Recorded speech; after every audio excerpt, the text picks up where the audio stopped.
their side they can't. I think the model is kind of clear. I mean, assuming feasibility, presumably we just press a button and then animals have cognitive levels of capacity, they have to develop their own language, whatever. I think we should rather debate about the principles here rather than weird practical nitty-gritty of how this happens. There are going to be 2 points from opening government. Firstly, that this is just a good in and of itself to give animals capacity, and therefore they have far better lives themselves, but also humans will treat them far better, and that has numerous positive impacts. So why are these things good in and of themselves? And here I want to characterize what it is to have cognition, what it is to have speech, and so on.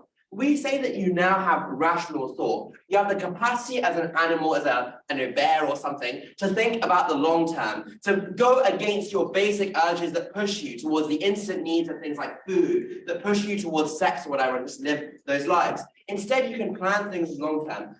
You can develop higher order goods. You can engage in animal academia if that's what you want. All these sorts of benefits of cognition, of the ability to think in the long term, therefore will mean that you're able to plan your lives far better as an animal, but also your capacity for utility goes up. Because on their side of the house, you're just trapped in things like, constant food consumption or whatever, and the constant stresses of that. Whereas on our side, when you're able to plan things long term, you're able to access higher order utility. You're able to genuinely pursue meaningful projects that you have in your lives and so on, rather than just being battered around by forces that you don't really control. And secondly, we say the relationships that you have with other animals improve to a massive extent. When you have a cognitive internal capacity, the capacity of the animal to reflect on why a relationship that you have with your essentially animal spouse is genuinely meaningful for you, that is something that we think is far better and will give you a lot of value in and of itself, rather than just seeing them as an object of sex or whatever, which is probably the status quo. It's like an evolution thing. Right. But the third thing that we'd say in a second is that animals will probably create better social structures as well, because on that side of the house these things have been developed purely via like evolutionary means. They're probably quite unjust, like you have an alpha gorilla or whatever, and that hurts the other gorillas, and that's probably quite a bad thing. And now you have gorilla social movements that are able to challenge the alpha gorilla in essence, and therefore lead to far better outcomes for them as well. Right. So we think this is just good in and of itself. And I want to be very clear about why this is principally extremely important. Essentially, their side of the house is denying animals a cognitive capacity, the capacity to be treated as akin to humans. We say this is equivalent to something like denying a child schooling because you don't have the ability to do so or whatever, because essentially the reason why something like schooling is so important is because it helps develop a child's cognitive capacity to become an adult, to become a rational creature like us. That is what they are doing on their side of the house, because they are denying animals capacity in of itself. And just even if it's not a utilitarian thing, we still say that that would be wrong, because we think that these capacities are extremely important as well. But we also say you probably have a reciprocal obligation to animals as well, given that humans have treated them in such terrible ways over time. That means that you probably should give them this right, whatever, to give them an ability to fight back too. Matt. Do you think it's morally legitimate to bring a child into the world in the middle of a war zone? Well, potentially. I mean, the thing is that essentially we say that as well, animal conditions are going to improve massively as a result. That's the second argument, right? Okay, so we think that humans are going to treat animals far better on our side of the house than on theirs. Because animal rights groups have a pretty deep problem, right? On their side of the house, you need to convince people of a trade-off. You need to say that they should sacrifice their own welfare for the sake of animals because, meat is quite delicious. But what happens is when pushed, the way you split this is, when you push someone who eats meat, the way they defend it is by saying, oh, we're separate from animals. We have a cognitive capacity. We think, we reflect, and so on. We're able to engage in a language and communication. These are how people separate themselves from animals and therefore justify that they're allowed to eat animals and consume them to the same extent. But that defense goes away, right? Because the animals have this, because just by definition of motion, we're pressing the button that gives them that. And so the main defense that people have against meat eating massively goes away as a result. And that is something that we say is good in of itself. But maybe opposition will be aha, well, on both sides of the house, you know that you can press the button, and so therefore that will lead to better animal rights in and of itself.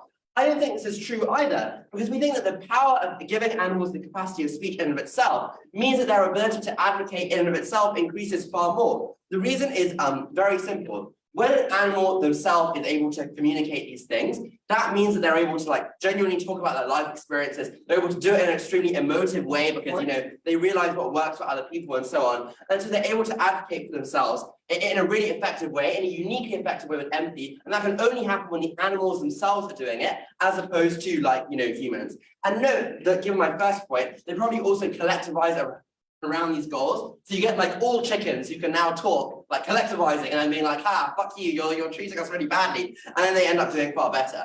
But the third thing I would note is that it's probably just already haunting in terms of humans to clock what they're actually doing to animals, when they're able to describe the terribleness of their conditions. Like, it is subjectively quite bad, and we probably presumably people have some degree of empathy to get rid of this. And the impacts are obviously that things like veganism as a trend goes up, you probably cater for animals far more, in farm conditions and so on. You might release some into the wild and so on and so forth. Now, government might be able to say, well, veganism is going up as a trend on both sides of the house, so this is not that big of an impact. But we say that it's held back on their side by two things. The first is inertia, whereby people just are settled into eating animals over and over again, so they don't care and so they keep eating them. But also things like cultural norms that exist that prevent people having meat. But now those cultural norms are things like, wow, I'm basically being a cannibal according to my cultural norm. It's far easier to combat against it and far more visceral on our surface when animals are able to defend themselves. And even if it's true that there's an improvement trend on their side, it's far faster on our side of the house. So we're literally able to save like 2 or 3 generations of animals. That is millions and millions of lives. Like, that is a huge impact in this debate. The last thing I want to just briefly preempt is like, if they say something like animals will like engage in war against humans, the Rick and Morty case about Snowy the dog. We think that this is unlikely because obviously war is something that's incredibly irrational, i.e. it hurts the animals themselves because they will take massive losses as a result. We think it's far easier for them to go towards peaceful means of advocacy first, and we have explained why they are far more likely to work on our side of the house. Now, at the end of the day then, I think this case is extremely clear. We give animals on our side the capacity to get far more utility, and they're probably able to get this, both in their own lives and also by appealing to humans. Their side of the house is a denial of this. We say that is akin to denying animals a deep and fundamental right, and so we are very proud to propose. Thanks for that fine speech. Now I'm the leader of opposition whenever you're ready. Camera setup would be more ideal for certain.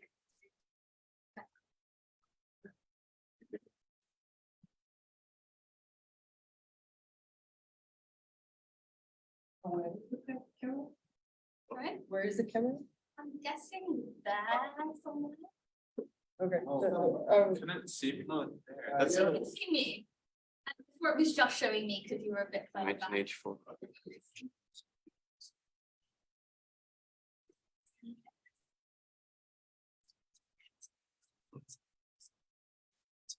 I just want to quickly note that most of Aniket's principal analysis is very much contingent on him being able to show that granting this right to like animals is going to make the quality of life actually better, right? That's why this reparative obligation exists. We want to make their lives better because we've done them harm. In order to deal with harm, you need to do them good. I don't think he shows that you do them good, therefore the principal analysis fails. That's also one point is bad. Cool. Very simple case. Firstly, that despite this policy, I don't think humans are ever going to substantially care enough about animals to substantially improve their well-being. So all that giving this right does to them is increase their pain, increase their suffering in a way that we find morally and practically unacceptable. Why is this? One, I think there are just structural factors that mean that we really cannot significantly improve animal well-being anymore, right? This has to do with the fact that we've already massively destroyed habitats. We've already caused climate change to significant and in some degrees unreversible extents. But what that means is that you really cannot help animals even if you somehow develop the political capital to do so. Note that I don't think they get instantaneous political capital as well, right? At the very least, you presumably need 10, 15 years at the point at which, like, I don't even know if climate change is going to be sufficiently reversible. At that point, you're just causing the massive suffering unnecessarily that I'll talk about more later. But secondly, I want to note that the massive amounts of suffering that tend to exist within animal life forms tend to be like broadly invisible. That's to say that I don't think it occurs right in front of our eyes, but rather it occurs in things like factory farms. It occurs in places like the developing world, with which most consumers just cannot visibly see. No, thank you. What that means is that even if they are right that you do develop this sort of empathy, I don't know why this empathy is going to be triggered at the point you cannot see the suffering, and the suffering does not directly trigger your emotions, your emotional heartstrings, right? Think of this as like probably like labor in the developing world, right? I think we all are aware of the problem, and yet we see that Western consumers have done practically nothing to deal with the issues of supply chains, right? We know there are slavery abuses within our supply chains. We still consume products anyways. I fail to see why this is going to be any different. Thirdly, though, I want to note that there are massive political interests. That is to say, fine, maybe you believe all of their like consumer, good, I love animals. The issue is that I don't know why consumers are that powerful of a force in a world where political interests exist. That is to say, when a trade-off exists between your welfare as a company and the welfare of like random chickens and like like Papua New Guinea, I don't necessarily know why you as a company are going to prioritize the welfare of animals. Rather, you're probably going to prioritize your own welfare, right? What does that look like? The major industries that are dependent on the existence of like the destruction of habitats, right? This is like deforestation, all of that sort of stuff. These industries are the ones that are going to be lobbying the government, and they have the most political capital. That means that even if you do care about animals on their side, I don't know what you care about them to a significant extent to actually change anything in a meaningful way. I want to weigh this, right? Because they might come up here and say, but at least we change the individual's actions if you don't buy some from X. Here's the thing, I don't know why individual action matters that much, right? This is about what companies do. This is about what governments do. They are the biggest actors, the ones with the most power to do things, right? Like Zarina can say no, but I also say no, right? Like I think consumers just are individuals. I don't know how much like day-to-day contact I have with animals. In their best case, maybe I eat less meat. I still don't know whether it's going to deal with the massive issues like deforestation, like climate change that I just talked about. I think we're talking about political actors, systemic actors, they don't deal with. So it impacts that, right? Because all of that basically just mitigates our case. Now I want to increase the impacts here, because what I've proved to you is that there's going to be suffering on both sides. What I'm now going to prove to you is that by giving animals this level of cognition, you massively increase their levels of suffering. Why is this? One, because I think there's a psychological level of pain, right? That is to say, when I see that I, as a cow, am seeing like my mama cow or papa cow going to the slaughterhouse and dying, I think that's a horrible feeling, right? This isn't just trivial, right? Think of a kid who literally has to see their mom or their dad taken away and murdered, often in front of their own eyes. Imagine how massively painful that trauma is in a way that you could never understand the side of government. Secondly, on empathy, right? Because you start to build connections between these animals, but I don't think those connections can last, because yeah, they are going to go to the slaughterhouse. Also, I want to note, just trivially, that animals tend to eat each other. And I think that's a really horrifying experience, right? I think if I went over and like ate Aniket, that'd probably be really traumatic for both of us. I think that's really massive levels of suffering, but then the screw. Thirdly, though, right? I want to note that humans, I think, are also going to feel sad because there's going to we're going to continue the suffering for the structural reasons I just explained. But at the point that you know that humans, that animals are experiencing this high level of suffering, I think humans also feel bad. I don't think we're a trivial actor in this debate. I think we prove harm there as well.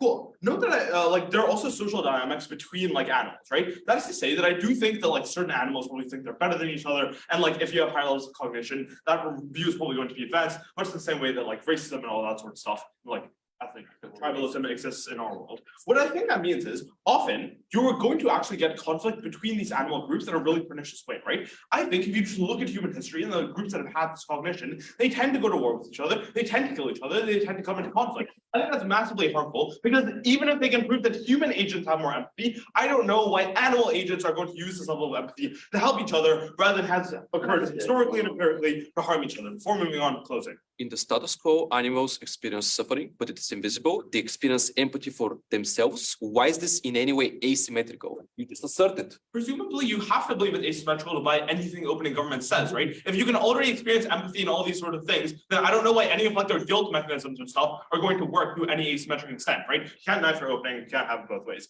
Cool. Second argument on why this creates active frictions, right? This is going to create active bad will from humans towards animals. I want to note how massively foreign this phenomenon is going to be, right? Because this is if this house would, none of this house prefers, which means that we are implementing a new policy. People who are living right now would wake up tomorrow in a world where animals are like standing up and talking to you, and you're gonna like shit your pants, right? It's terrifying. Okay, two issues here. One, I think there's either going to be actual attacks on humans, or there's going to be a perceived threat of attacks on humans. No, we don't have to prove that they're going to be attacks. Rather, we just need to prove that people are going to fear that they're going to be attacks. I think that's just natural. Look at how any human, many humans treat like minority racial groups. I think that's only going to be magnified in a world where there is this terror, right? I think one, like in terms of why this attack is actually likely, animals are going to be resentful to a very understandable extent. We have treated them massively incorrectly. And secondly, like just think on humans, right? I think attacks naturally occur. The issue is that as soon as one attack occurs, that's going to be like disproportionate media coverage, disproportionate fear. What are humans going to do? There's going to be genuine, meaningful backlash. That means that you don't allow like animals to live together. That means you're probably going to use a lot more brutal techniques,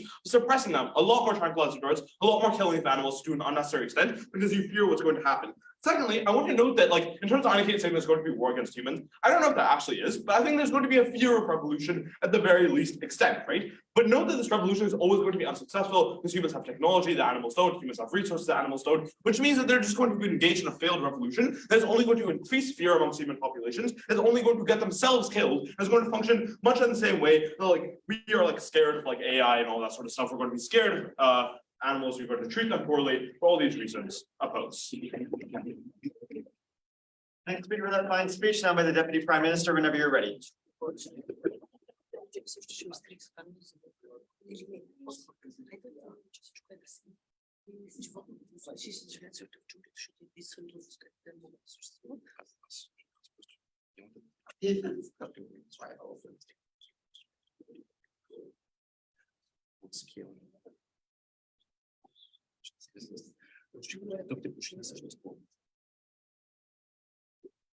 you need this this one? You're 30 seconds into the minute timer that the World's Manual says you have. Oh, you got 30 seconds. You get a minute. Yeah, we clarified this. Well, what if he goes to the toilet in between? Is it still a minute? Yes. Oh, that's deep. Okay, I'll start in 3, 2, 1. Firstly, responses to OO, then the actual non-strawman version of our case and why it's going to win the debate, and then the metrics by which you should judge the debate, a soft principle, because I don't like principles. Firstly, in responses to OO, the first thing to say is that they just assert that things like the environmental damage that we've caused, global warming, and all of these various tangible benefits that we could get are one, at a tipping point, which means that no action could be beneficial. But two, and I think this is really important, they assert that the capacity, if we are able to prove it, for us to move to a greater extent and to a quicker extent towards veganism or towards vegetarianism could not be a tipping point in meaningfully changing this. And the reason they do this is because if we prove this, everyone wins. Humans benefit because we're not, for example, fucking up the planet with methane and industrial farming. Animals benefit because they're not in pain, which, by the way, exists on both sides, because this debate is about their ability to articulate and have cognition over that. And this is really important because I think there are several reasons why this is likely to be a tipping point. The first is think about how much of like gas production in the world comes from this level of industrial farming, comes from the fact that the justifications that animals have a lower level of cognition, or the lack of haunting in your own mind when an animal is able to articulate that meat grinder and not an animal rights hippy dippy like our kind of like liberal animal rights activists is saying it, and the tipping point that would have for how many people would consume these meats, the fact that they would compare it to cannibalism, and the fact that you say the production of billions of I don't know, like cubic meters of this gas, the impact that that would then have on our journey to trying to lower, like even marginally, the average temperature in the world, and the impact that that would have for humans in terms of marginally less sea levels. Some countries that previously wouldn't exist on their side, existing on our side. I think that that is a clear tipping point, because the way the environment works is, yes, things are marginal, but it's fucking massive, and every marginal change has a huge effect. Secondly, they say in the status quo, the average consumer can see the suffering, but they don't care because, like, you know, Primark or some shit. Couple of things. Firstly, this is clearly different to child labor. This is things like cannibalism, which in the vast majority of contexts, in almost every context in the world, is considered to be abhorrent. And the reason that humans now equate it to this is because they can hear the haunting screams, but they can understand what they mean. They are seeing those visceral stories, no thank you, of the actual unimaginable suffering. And here's why this matters, because humans have been able to construct a narrative in their head that by being higher beings, they're able to not just make rational, but also able to make empathetic choices. So the way humans distinguish themselves is that they're not brutish like animals. They don't just rip heads off things. We have a higher level of ability to have compassion, empathy, and understanding. So being directly confronted with that, and directly confronted with the idea that the very thing that makes you human is wrong because actually you are a disgusting animal, is something that humans would want to very quickly disassociate from and work very hard to ensure that they are avoiding. Secondly, it is not true that nobody knows about animal suffering. The tipping point, however, when they talk about capitalist interests, are the fact that nobody cares enough about animal suffering, or not enough people care enough. I think we have credible reasons why we have a tipping point there. But finally, I think individual action, even if we only prove that, which I don't think we do, matters. Millions of people have pets. Zoos exist, and the way that humans construct their own personal choices is what feeds into capitalism. We get pushed products, yes, but nobody wants a product if it's been made of cannibalism. I think the tipping point here of mass consumption choices is actually going to affect those corporate interests because it affects what they can feasibly sell. Finally, they talk about human backlash. The problem with this is that animals often get killed and euthanized at the point that they harm humans because they are considered to be these wild, irrational beings.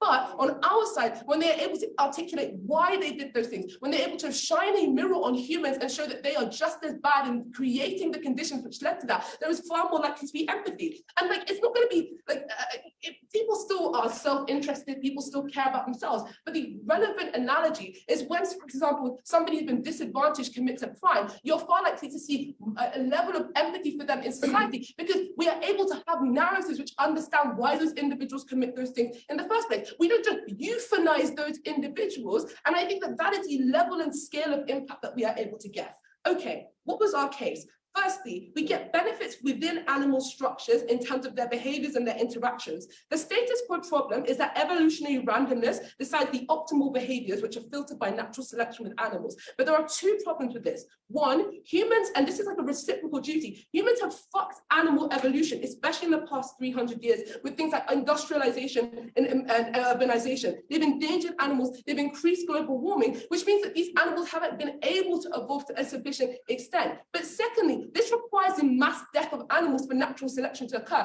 because it's just the ones who happen to randomly have the right attributes to survive human action who are able to survive. We avoid that death when animals are aware of what is going on in the world around them. And it's not just at the point where they're confronted with death or pain or being driven out of their habitat that they are able to like understand things, which means that we get more cumulative knowledge of human activity among animal communities. This, independent of whether we change the behaviors of humans, wins this debate because it gives them the ability of self-defense to be able to, for example, understand the wider world around them, move to certain places where there is a lack of human activity. It gives them the capacity to be able to organize in a way that is better able to defend themselves, and self-defense is crucial because on both sides animals feel pain, but the difference in this debate is the capacity for them to articulate and to do something about it. We think that is inherent to your ability to fight back. Sure. Every single person in this room walked by rows of homeless people freezing on the street to get drinks. I think the light in humanity is quite dim. It's a comparative debate. Obviously, comparatively, there are homeless people on either side. I didn't say that every animal is going to be considered equal. We still will have certain preferences for animals in the same way that we have preferences for human beings, but that doesn't mean that human beings get treated to a level that animals do under the status quo. Live in the comparative. Secondly, I think the interactions between humans get better, between animals get better. Because right now it's brutish and short. They have no conception of each other's feelings, no conception of the deep societal and intimate relationships that they have with each other. I think that they are able to organize in structures which maybe like allocate meat quotas or something that allows them to have less brutish lives, something that means that you don't get a random animal getting snatched from like a mother or something, which yes, they feel marginally less on their side of the house, but actually many animals still have the capacity to feel that pain on either side of the house. We mitigate those instances. Finally, just as a point of weighing, animals feel pain on both sides of the house. The delta is their ability to articulate that, to be able to fight back. Even if they aren't successful in doing that, we think that is a right that they deserve because pain should be alleviated or at least should be able to be heard. Thanks for that speech, and plus at the top half invite the DLO. Here.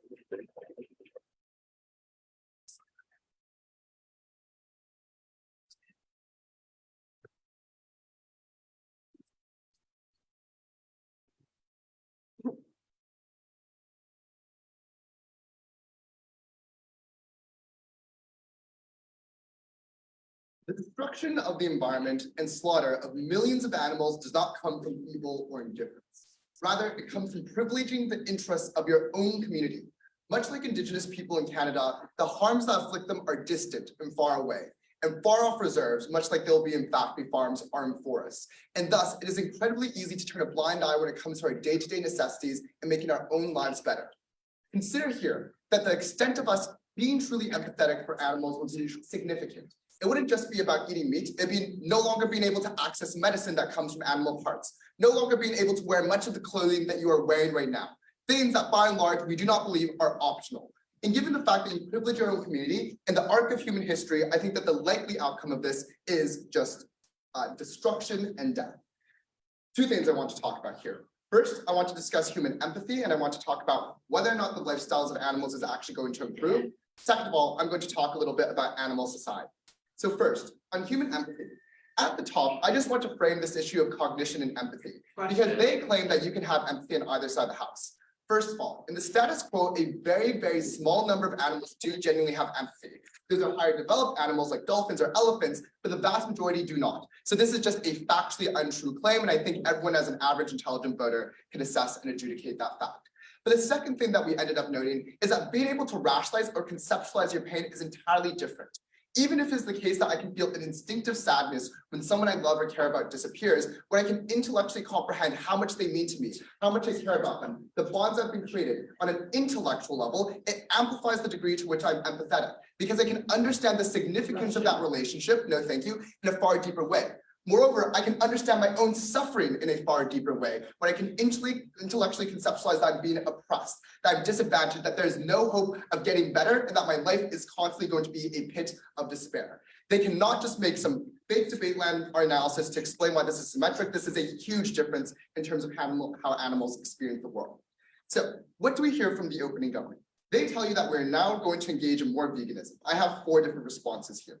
The first thing that I want to point out is that this won't be seen as cannibalism, as they've noted, because this is a cultural norm that we've already inculcated. It is normal for us to eat animals already, and thus it's going to be incredibly easy for us to view this as a normal activity that isn't cannibalism because they are the other. In the same way that some people can enslave others of different creeds or different backgrounds under the justification that they are lesser or not like us. The second thing that I want to point out is that there is every incentive to cover this up, for large corporations to ban advertising campaigns that display the suffering of animals. And you will never be able to see an actual animal face to face that has suffered and has experienced these things. Third of all, oftentimes this is going to be based on your own lived experiences. If you do not have similar lived experiences to these animals, you cannot conceptualize the full extent of pain. That is why we are more empathetic to those who are similar to us or proximate to us. They have similar experiences that we can then relate to. But animals will have a completely different set of lived experiences, not just in terms of their oppression, but in terms of the day-to-day functioning that they have in their day-to-day lives, which means it'll be very difficult for us to become empathetic to them. The fourth thing that I want to point out is that there is a more persuasive way to persuade people, which is perhaps the narrative of, climate change will kill us all, or that there is a significant health benefit to yourself. And here's the problem. If we can conceptualize that this significantly contributes to our own destruction as humanity through climate change, it is unclear why this distant message that opening government talks about will actually influence anyone's rationality. But aside from this argument, I also want to point out that there are some inherent reasons why animals are going to suffer, that we've already deforested regions, destroying entire habitats, that animals have to eat each other, which by default means that they have to go through the trauma of eating another sentient being, and of course, being eaten by another sentient being. The fact that we already have large industries built on this. They had no response to what Dhruv told you. And this is critical because while some individual consumers may change their behavior, that does not mean that you're going to get a wide-scale change. Factory farms still exist, suffering still exists, and we have just introduced animals to an immense amount of suffering that is incredibly important. Are we saying that no one will turn to veganism? Absolutely not. Maybe Zarina will. But the problem is the massive amount of suffering to literally hundreds of billions of life forms for the marginal benefit that they will get is just simply not worth it. I think here then, it is very clear that we have introduced a unique and terrible form of suffering to animals, and this outweighs anything, because this literally means that we have hundreds of billions of additional beings in the world that are suffering to a huge extent. I think that this by itself is round winning. Second, on will animal society be good? I want to engage with each of the individual mechanisms we get from Zarina and Aniket. Sure.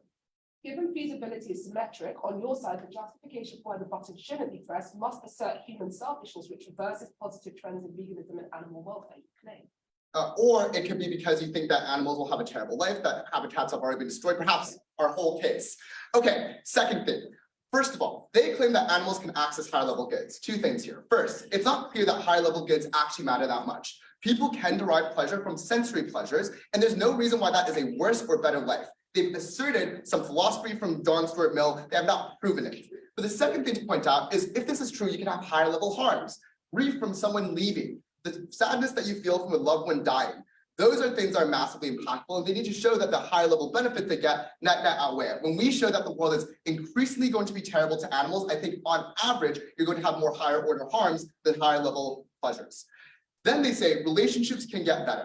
I just genuinely don't know why this matters. I don't know why relationships actually inherently matter if you do not want to pursue this relationship. And by and large, many of these animals already form communal bonds. They already have great customs. I want to point out the more sentience and cognition you have, the more problems you're going to have too, because you're going to be much more upset about random things. Like obviously animals are a lot more chill than humans because they can't think about other people's behavior and whether or not it's selfish, interpret it in specific ways. So obviously then the harms get bigger on their side as well. Then they say guerrilla social movements. Zootopia is my response. There'll be scarce resources, different animals with different biological capabilities, some of them being stronger than others. Obviously, we might have an alpha on our side of the house, but you now have coordinated oppression and trying to acquire the scarce resources that exist precisely because of human intervention.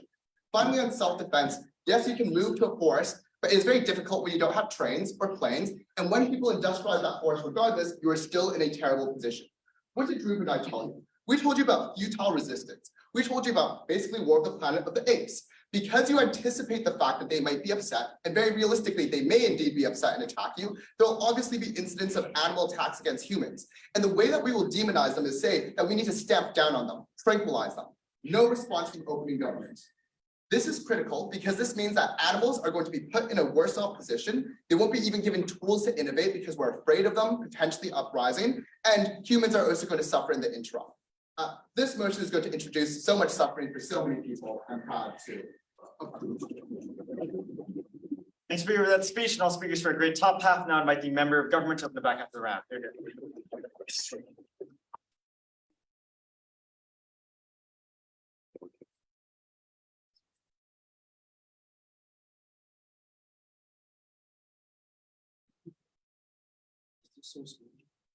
Yes, yes, I would think I would have much. Specifically for my speech. Yes, that's the reason, definitely. I promise not to run a boring micro analysis. Only been 4 months. Fine. I'm gonna go on 10 nights, fine. Yeah, I stopped. Starting in 3, 2, 1. I want to make 3 brief clarifications before going into the full case. The first of which, animals symmetrically experience pain in empathy. Here's an actual reason. It's an evolutionary adaptive mechanism. That is to say, as Jason himself concedes, animals experience empathy because they're communal creatures and there is a collective incentive for them to adapt in that particular way.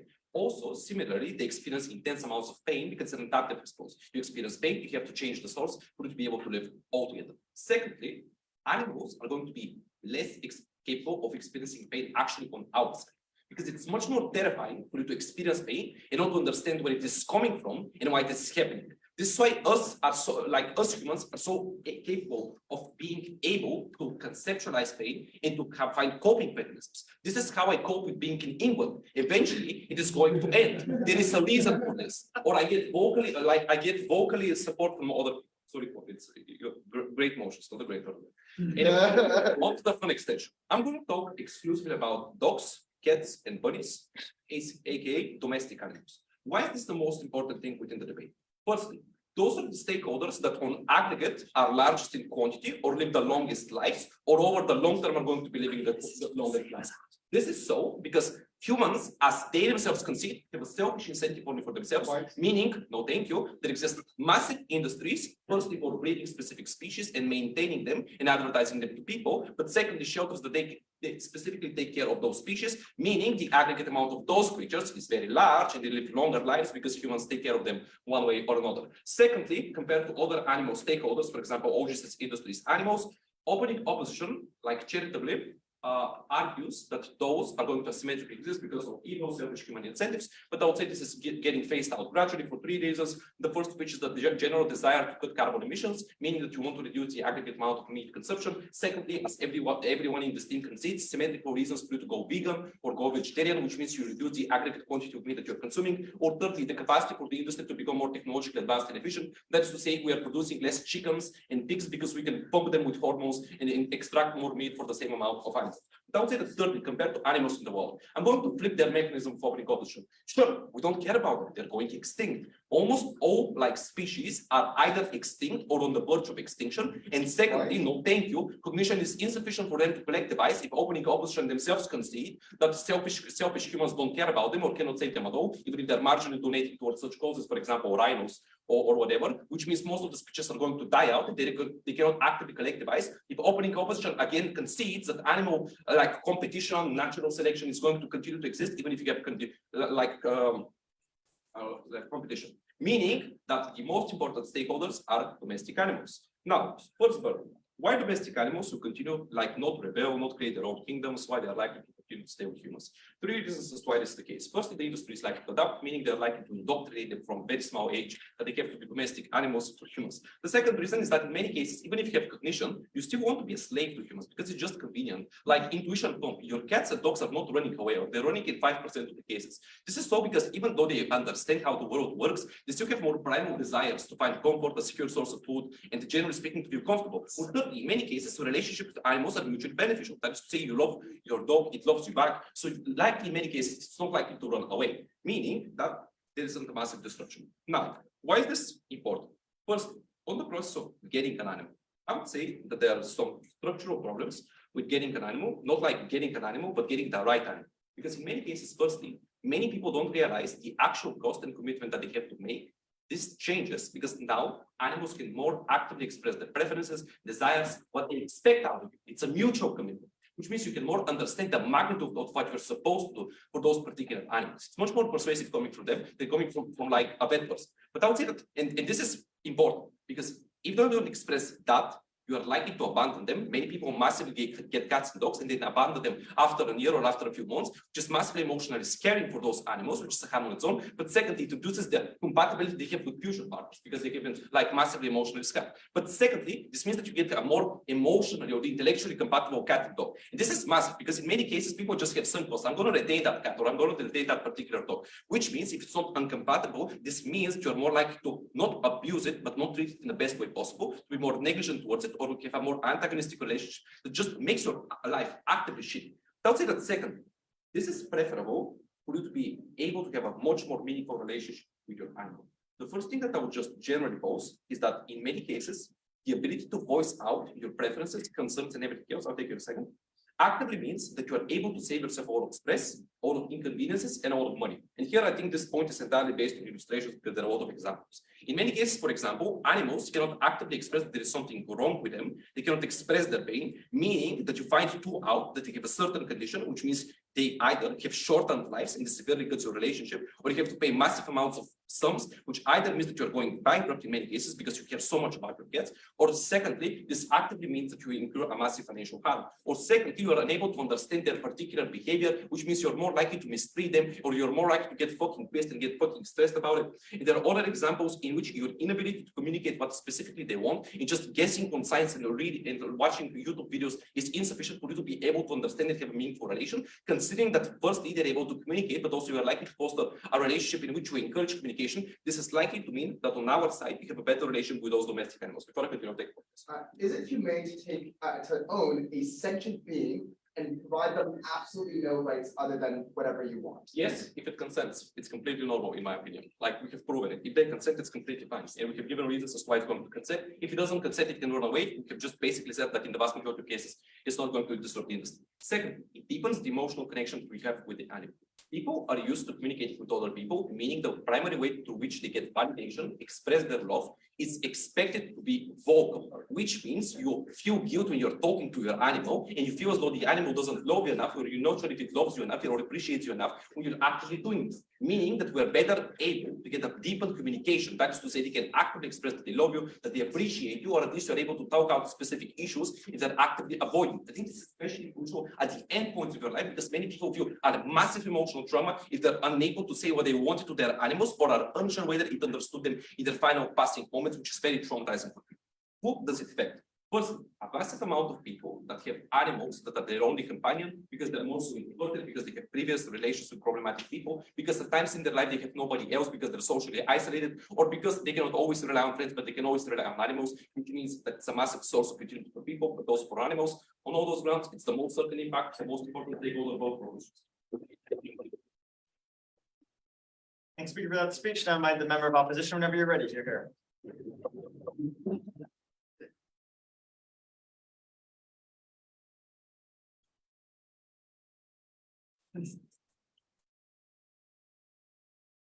Panel ready? Yeah, whenever you're good. Panel, the greatest horror that Franz Kafka ever imagined was waking up one day in a body that was too big for the cage that holds you. We think that subjecting every species, regardless of their capacity to form an ethic system to rationalize these things on the planet, to the same exact horror is to inflict on them a pain beyond cognition. 3 points of setup before I deal with the other teams. The first is that opening opposition's reasons for why animals suffer with consciousness are contingent on human beings mistreating or continuing to mistreat animals at the point at which they have human level consciousness to a large extent.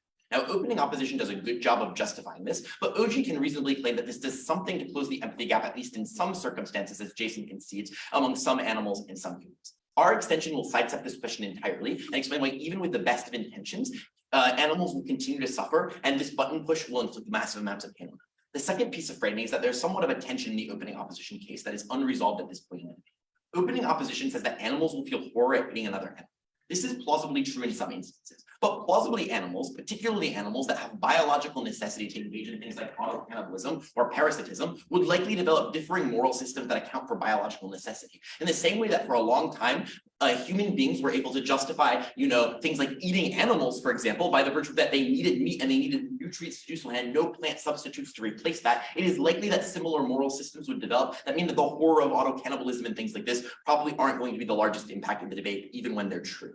Finally, on CG, I actually couldn't decide if this was a meme, but intuitively I think it's a knife of OG, whose entire case of that norms surrounding the mistreatment of animals will probably change massively. So in OG's best case, which would radically redefine and probably outlaw pet ownership, CG's case cannot work because the system of relationship would be so different. But I also think this would likely drive a massive rift between domestic animals and humans because of an awareness of the legacy of mistreatment. If everything Biser says is true, that dogs have been mistreated massively, abandoned on the sides of roads, and I don't know, thrown out in Bulgaria, presumably this entire relationship would just not exist or happen, and presumably humans would not want to own dogs and rather kill them more because they're afraid of being like having their throat clawed out in their sleep, which is entirely viable if your good boy one day suddenly at the push of a button turns into a monster. Why is cognition a curse at a fundamental level? And I want to deal with Aniket's principle here because it's contingent on animals being able to access the benefits that human beings are able to derive from cognition, i.e. collectivization, higher order societal organization, progressive social structures, and so on. But note that just because you have levels of cognition, it doesn't mean the systems of socialization go away because they are biologically dependent. This means that ants still live in colony structures where they're entirely subservient to a queen. Cows still evolve, which means biologically to be tended to be milked on human beings to take care of them and raise them. And domesticated animals of many types are still bred not to live independently. That means that their moral intuitions are not only incredibly unlikely to align with human beings to any extent, meaning they don't get the social movements or change they want to talk about, but moreover, they're likely to suffer massively. Why then is that not a right? I don't think the right to life is morally absolute. That is, accessing the moral legitimacy of bringing a life into the world requires a balance of the weighing of harms. That is, the benefits of cognition versus the harms of experience. In the same way we consider it morally abominable to bring a child into the world in a concentration camp of a regime committing genocide, or in the midst of a brutal war zone, I think the principal justification to bring animals into the world is remarkably poor. So I don't think the principled analysis can stand. Zarina says this is the same as euthanasia. It's not. It's the difference between choosing to bring a child into the world or not. If you believe the choice of a woman is morally equivalent to euthanasia, they can win. Otherwise, they cannot. What are the harms then, which is the practical contingent that we do to animals making them aware of their own? The first is that human beings have evolved over many, many generations to deal with existential angst. We've had thousands of years to balance the internal drive that we have and we share with every animal, that is the drive to survive, with the knowledge that we cannot ultimately survive and cannot ultimately achieve things like immortality. But animals remain imprisoned by the tension forever between the biological urge to survive and the inevitability of death on their side at the point at which we make it aware of it. And note that species experience this differentially. If your species is biologically dependent on engaging in mating that kills you and that's your drive, no amount of social movement will help you. If your species is dependent on being a parasite on another species and you have human level consciousness to be aware of how horribly trapped you are, you're never going to emerge from that. Dhruv says that animals are likely to feel horror and angst because cows get murdered and get sad in pain. Jason says that cannibalism will make them feel fear. Sure, plausibly in some cases, but it's far, far more fundamental than this. It's about the fact that you understand the meaningless of life. It's about the fact that you understand the inevitability of death. It's like you understand you can never be more than a parasite, a flea on a dog. But you have every awareness and cognition of a human being to fully articulate the breadth and depth of your suffering and never being able to escape this. On weighing, I think this is more certain than opening opposition's arguments, because opening opposition is contingent on characterization of animals experiencing specific moral intuitions and moral systems that they may experience or may not. Our burden is lower than that. Our burden says that insofar as every animal has an urge to survive, right? That is the primal biological urge and every action that every animal takes to perpetuate their species and continue life on Earth, at the point at which they realize that this is futile, at the point at which they realize they can never be more than the system, but lack the ability to have developed be able to comprehend and rationalize those things, without the ability to have developed the social structures and literally developed over time, the social structures to rationalize these kinds of things. This leads to massive degrees of horror without having evolved to develop those kinds of things. Before I explain why the world will get necessarily more violent, I'll take on it. So your initial framing is that animals justify their own lives and existence and come up with moral codes to do that. That mitigates the entirety of your case, to be clear. They come up with moral codes to justify why they are, for example, consuming other animals, which mitigates opening opposition. There is no moral system you can come up with in the world to justify the horror of being imprisoned in your own mind and never being able to act upon that. There is no moral system in the world that can mitigate the degree to which you feel at the point at which that everything will end as soon as you fulfill your biological urge to mate. There is no moral system that can resolve those conflicts. That's the difference. That's the comparative. Why do we make the world more violent? Note that human levels of cognition allow for the organization and institutionalization of violence of the animal kingdom to a much greater scale. So the impacts on animals allow for the development of systems of brutality that don't exist on their side. Note that the animal life is already nasty, brutish, and sort. CG is right that this mitigates opening opposition, but animals cannot wage inter or intraspecies genocide campaigns against one another because they simply do not have the capacity to organize and systematize that violence at scale. It is uniquely consciousness that allows for that systematization of violence. Dhruv says animals will fight each other. This is the state of nature. The reason my version of the argument is comparative is because the systemization of that brutality, that is, the ability to engineer mass cleansing of people on a far larger scale, the ability to develop state systems that institutionalize slavery or capital punishment is vastly worse and vastly more at scale.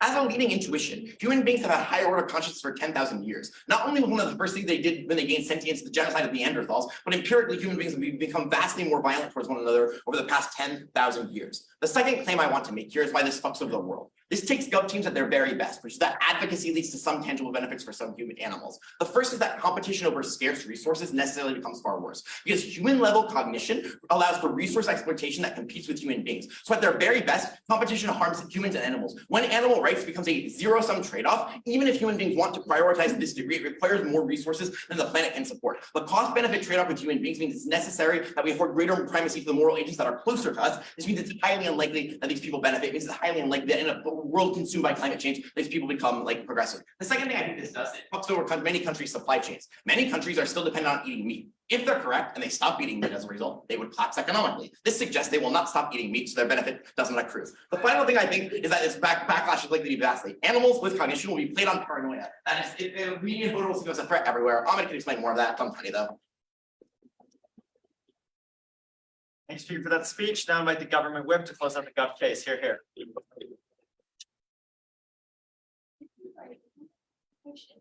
No, it should be on the tab. I can read it. Yeah. Correct. I'll find it.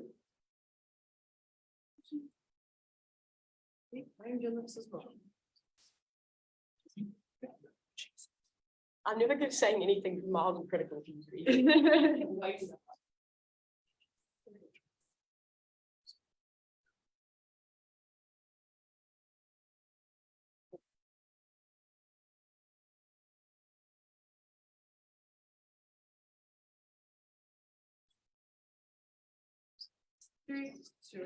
There's a reason why strong, independent women are told that they will die an old lady with many cats because cats and animals can love you and treat you better than any man could ever could. I am standing for this. I'm very happy to propose. Few things on this. Firstly, and I want to make this very clear right in the back. Firstly, on Xiao. One, they say, this will create hostility. You have a bad relationship. You will feel like you're a slave, whatever. Firstly, I want to pose a Biser Angelov. There is practical benefits of you living that way, like getting free food, free water, taking on vacations to fucking Egypt. I don't know where you go. I think most of the time this is something beneficial. But secondly, this is better because you can see it as a companionship, like your fucking roommate. I don't know, because you can talk and you have a better time. I think this is something inherently that helps you in that regard. But secondly, not I think they have a very not charitable interpretation of our case, because what we run is essentially that there are many people who are deprived of social connections that are only dependent on their animals and proximate beings because they love you and they're loyal to you. And in a way that this becomes way better. Not only can you get comfort when you cannot otherwise get it from fucking romance or any other point, but secondly, the most vulnerable people who are depressed, who need some kind of loyalship and support, like blind people getting their dogs all the way. Have you watched fucking Hachi? This is like the saddest moment ever, where dogs are so loyal to you. And I think if we are able to improve to a significant extent, where you can communicate better and maybe get out more afterwards because you feel comfortable talking to someone, I think this is a net benefit. Now, let's engage with the principle, which note, both of them are dependent on the burden of, oh, you feel more pain. If we rebut this effectively and weigh it out, we went over this. A few things on this. One, note that we essentially have a few things that they say. Yes, maybe you'll be able to conceptualize pain a bit more, but Biser already tells you, firstly, there are a lot of mitigations as to why you already feel a lot of these emotions, right? So the extent to which their argument is so significant is questionable, but let's take them at their best. A few ways that you deal better with their emotions as a response. One, you can get comfort from other people. Humans get through depressive episodes and through hard pieces of life when they can talk it out with a friend. They can get validation and confirmation that their emotions are valid and that it is justified for them to experience those emotions. This is the way you get the comfort. This is the way you can move on. But secondly, you are able to, when you conceptualize what is happening, when you see the light at the end of the tunnel, you can see the good in the bad situation, right? Because nothing is white and black. You see the gray moments where you can get some sort of validation that yes, something bad is bad, but maybe it will lead to something better in the future. Maybe you'll be able to feel better afterwards. But thirdly, I think there's different emotions that are positive right now that you can get to experience that counterbalance this, such as feeling the like on net positive, right? You can feel love more strongly, for example, to your companions, to your kids, to your like spouse, whatever, where you can just generally feel hope for the future that you'll be able to be better. I think those emotions counterbalance all of the pain that you experience, because no, pain is something that you do not experience on an everyday basis. It kind of comes and goes on the comparison. If you have a net aggregate better positive emotions you experience every day, this is the just in numbers more and can counteract them. But secondly, I think we flip them on proving why you can deal better with this pain, even if you experience it more. Now, lastly though, even if we presume that they have the best case on their side, I'm unsure why we should prioritize animals in that regard, because no one knows that animals are maybe we owe a greater obligation to them. I'm not sure why then if we prove that humans feel better, this is not something as important, because maybe it's questionable whether animals will suffer more or not. We kind of do not know that. I will not say epistemic fucking access, but I think what you have to know is that you for sure benefit to humans to feel comfort and to get through hard parts of their life, which is something that we necessarily already believe is important.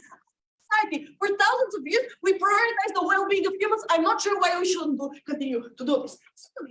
This also comes for both things. You fear the animals. You're like scared that they will come for you. One, I'm not sure how cognition allows you to like be a better threat for them. You do not book up, even though Ahmed would likely want to do that. I think most of the time, this is something that is symmetrical. You have a same fear of them physically, right? Because they can probably jump on you either way. The reason why this doesn't matter is because most animals are segregated from humans. You live in the jungle, in the fucking, what's the word? Oh, you live in like around segregated parts of the world. Why? Exactly what Olaf says. You will require different needs and habitat, different temperatures, different resources of what you need to get fed. I'm not sure why with utopia will happen and you will live in London with all the other bunch of animals that are men or whatever you want to say. So, okay, now, last thing on this. Even if that's the case, sure. Animals are loyal because they can't have the disagreements that come with human cognition. Now it can be mad at you that you spend too much time with your girlfriend. Okay, just yeah, I think most of like this is not an important thing that many of them are that way. If we can other animals, I don't know. Care for them. Now let's engage then specifically with more stuff on Xiao. I think there are a few things necessarily to weigh this out. One, if we prove to you that necessarily there's not a big difference in terms of what pain you feel, or even if it is we weigh it out why it's better in our side, sure, maybe we should prioritize the another stakeholder that adds additional benefits to more actors necessarily outweighing them out. But secondly, this is something short term, right? If you are able to cognate and to have cognitive abilities, you're better able to adapt. Maybe it will be a problem in the future when you get the button, but in like 10 years, this will not be that big of a hard part. Okay, anyways, now specifically on what I want to and what I want to wait it out. I think both of them, when they're debating on the same burden, even if one of them proves it better, I don't know who you decide. I think most of the time it still is not weighed out properly for a few reasons. Because I'm not sure why you don't necessarily feel a lot of the pain right now, thus making their case not as symmetrical and not as proven. But closing before, do you have anything? Yeah, The reason my case is comparative is because while animals can develop moral systems to account for biological necessity, they cannot develop moral systems that can allow them to rationalize the horror of being a moral agent that lacks the ability to change the world around them. That's the comparative. That's what you You can create better conditions for yourself in the segregated areas that you live. I'm not sure why they have to be those oppressed animals that live within humans and will always be oppressed. Know that most animals just chill and don't even know humans exist. Like how the fuck do you know in the Amazon or like forest that they're humans even? I'm not sure why this is the case. But secondly, I think again this is counterbalanced by other emotions that you feel that, for example, you could get better in the future or that you could live a better life afterwards. I think this doesn't change anything in emotions. Like you maybe you feel this sometime like once in every 10 years, but I think you will get adapted as most humans have that maybe you cannot change the system, so you just live as best as you could right now. I'm not sure why this is unlikely. Now let's see on my favorite opening government meeting. I think there are a few things. One, while I like the principle and the idea, I think they never proved it. Like they can say EPL works and sound fancy, but they never proved me why this is an inherent right you should be given. Moreover, they never proved like it's dependent on the fucking practicality that you live a better life, which is questioned a lot by oppositions. As opposed to that, they have a too big of a burden and it's not really proven to that a good extent. What we prove is that more actors are running and for a long term, not us. Okay, thanks for that speech. And now to close out the round and the in-rounds of the LSE Open, I invite the opposition whip.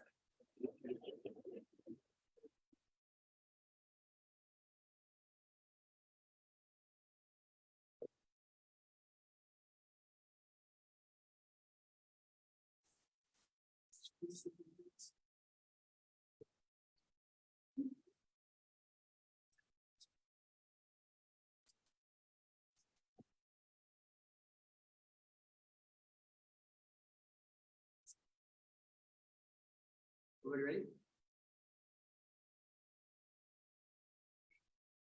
3, 2, 1. Birth is a curse and existence is a prison. The only way to free yourself from the cage is to never enter it in the first place. I want to do a preemptive weighing of our case where I will put down each team in the round. Firstly, note on scope. This affects every single animal. By virtue of taking the pill of being like a human, every animal has to suffer this, no matter the coping mechanisms, no matter where they reside, domesticated or not. Secondarily, it's a time frame. This exists over the course of their whole lives. Yes, you might have coping mechanisms, but it exists subconsciously in your brain. You dream about it. It exists at every point where you might not think consciously about it, but you know it exists in the back of your head. Thirdly, on magnitude. This is the deepest harm because it affects your existence, your identity. That is to say, you might, for example, if I cut my hand, I can put a Band-Aid on it, but I don't know how to rationalize that I might die, that what happens when I go 6 feet under the ground, what will happen to my family afterwards, will I see them? These are things that philosophers have spent thousands of years constructing words that still never fulfill the explanation for what they mean and how they affect their lives. Do not let it be lost on you how deep and magnified this impact is and how many animals it impacts. Let's dismantle each team now. Firstly, on CG, I want to take down their framing. Firstly, on their framing that these pets live the longest lives. Note, this is just untrue insofar as industry animals have far more profitability, and insofar there's a bigger meat market, so they sell substantially, or they milk substantially more of them over the course of a long lifetime in order to sell their like milk and to like kill them at the end. But also, this is just empirically false, like turtles, guys. Like the average informed voter knows a dog living 10 years is not the fucking longest lifespan, when elephants and blue whales live for like 70 or 80 fucking years. Like, this is ridiculous. Secondarily, and this takes down the CG case. The premise of consent doesn't work because their subordination is done in a state where they could otherwise not conceive of an alternative. That is to say, the logic that they use is, you were you were evolutionary designed to be okay with this subordination, right? They give you food, they give you water, you become man's best friend. But the issue is, you became man's best friend when you didn't know you could be like man in the first place. So the logic presupposes the actual analysis afterwards. But secondarily,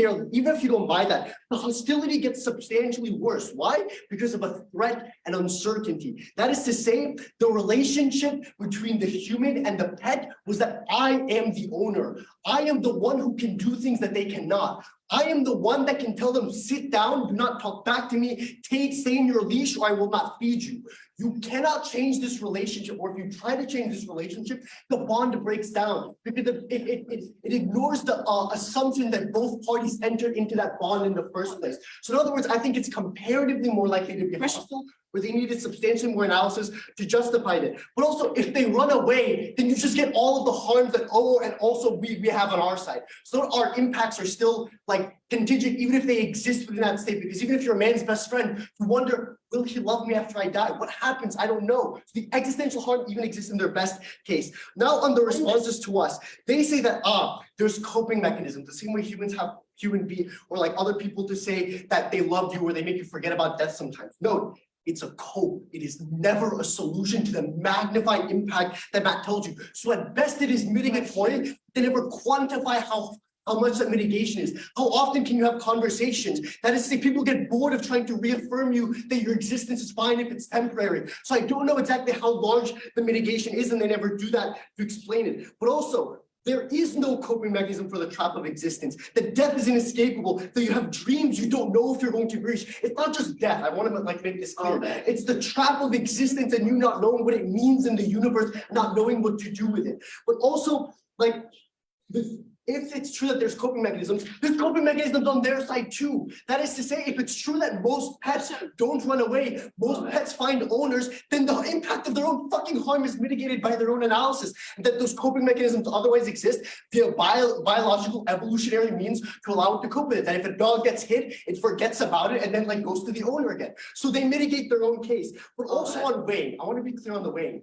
The benefit of having a substantially better relationship is marginal and speculative, because I told you why their relationship breaks down. I don't know why it's better to be able to talk to your dog than just talk and think he might understand that. I don't know if he actually does.